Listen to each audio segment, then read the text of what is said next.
Évariste Galois naît à Bourg-la-Reine, au sud de Paris, en 1811. Du genre à s'ennuyer en cours, il passe pas loin de redoubler sa seconde quand on lui propose d'essayer de suivre un cours de maths, voyant que le reste ne le passionne pas. Il découvre les maths presque par accident et se plonge immédiatement dans les livres des plus grands, comme Euclide, Legendre, Lagrange ou Cauchy. Il décide alors de s'attaquer à un problème que pas mal de mathématiciens tentaient de résoudre depuis un paquet d'années. En gros, on cherchait à savoir si on pouvait trouver des formules qui donnent les solutions d'une équation de degré 5 juste à partir de ses coefficients. Pour les équations de degré 2, 3 ou 4, on y arrivait avec des formules plus ou moins compliquées, mais pour celles de degré 5, personne n'avait réussi, et à force de pas trouver, on commençait même à se demander si c'était possible. À tout juste 18 ans, Évariste dépose un premier mémoire à l'Académie des sciences pour exposer ses travaux sur les équations de degré 5. C'est l'illustre Augustin-Louis Cauchy qui est chargé de l'examiner, et qui conseille à Galois de retravailler quelques points de ses démonstrations. Quelques mois plus tard, Évariste présente un second mémoire à l'Académie, qui tombe cette fois entre les mains de Joseph Fourier. Fourier emporte le manuscrit chez lui, mais manque de chance, il meurt avant d'avoir pu l'étudier, et le document disparaît au milieu de ses papiers. En juillet 1830, une révolte éclate dans les rues de Paris, contre des ordonnances publiées par le roi Charles X. C'est ce qu'on appelle les Trois Glorieuses. Galois est profondément républicain, et il a une furieuse envie de se battre aux côtés du peuple dans les rues de la capitale, mais il est enfermé dans l'école normale, où il est entré après 2 refus à Polytechnique. À la fin de la révolte, il s'engage dans la Société des Amis du Peuple, un groupe républicain que fréquentait entre autres Alexandre Dumas. Renvoyé de l'école normale pour mauvaise conduite, il ouvre un cours de maths place de la Sorbonne. Et c'est là qu'un beau jour, Siméon Denis Poisson, membre de l'Académie, vient le voir et lui conseille de reprendre son mémoire. Peu après avoir fini ce nouveau manuscrit, Évariste est jeté en prison suite à un banquet de la Société des Amis du Peuple, durant lequel il est accusé d'avoir incité à un attentat visant le nouveau roi, Louis-Philippe. En prison, Galois reçoit une lettre de Poisson. Nous avons fait tous nos efforts pour comprendre la démonstration de M. Galois.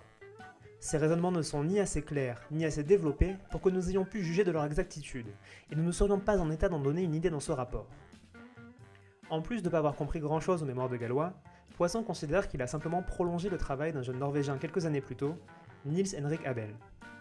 Mais Galois ne connaît pas Abel, et même s'ils démontrent tous les deux qu'il est impossible de trouver une formule qui donne les solutions d'une équation de degré 5 juste à partir de ses coefficients, Galois invente une nouvelle manière de réfléchir.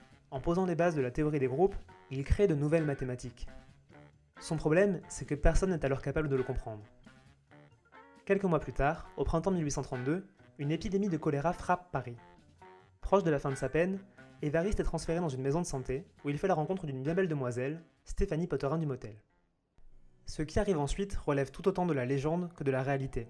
Les traces de la fin de vie de Galois sont couchées sur des brouillons de lettres, cachées sous des ratures, et ont alimenté tous les fantasmes pendant près de 2 siècles. Sorti de prison, Évariste tombe fou amoureux de Stéphanie. Les 2 jeunes gens flirtent, puis Stéphanie demande à Évariste de cesser de la voir. Ne plus voir Stéphanie est un supplice pour Évariste. Il se montre insistant, trop peut-être. La jeune bourgeoise se confie alors à un ami, probablement Duchâtelet, ancien compère de Galois en prison. Duchâtelet, lui aussi épris de la jeune femme, provoque alors Évariste en duel. Le 29 mai 1832, Évariste Galois passe sa nuit à écrire. Il sait qu'au lever du jour, il va mourir, lui qui n'a jamais pu utiliser les armes qu'il portait à sa ceinture. J'ai été provoqué en duel par 2 patriotes. Il m'a été impossible de refuser. Je meurs, victime d'une infâme coquette. Le lendemain, en raison du lien qui a autrefois réuni les 2 hommes, seule l'une des armes est chargée. Galois a encore une chance si son témoin choisit la bonne. Pistolet en main, Galois et Duchâtelet s'écartent, se retournent, tirent. La balle frappe Évariste en pleine côte, il s'écroule. Et Évariste Galois décède le lendemain, 31 mai 1832, des suites de ses blessures.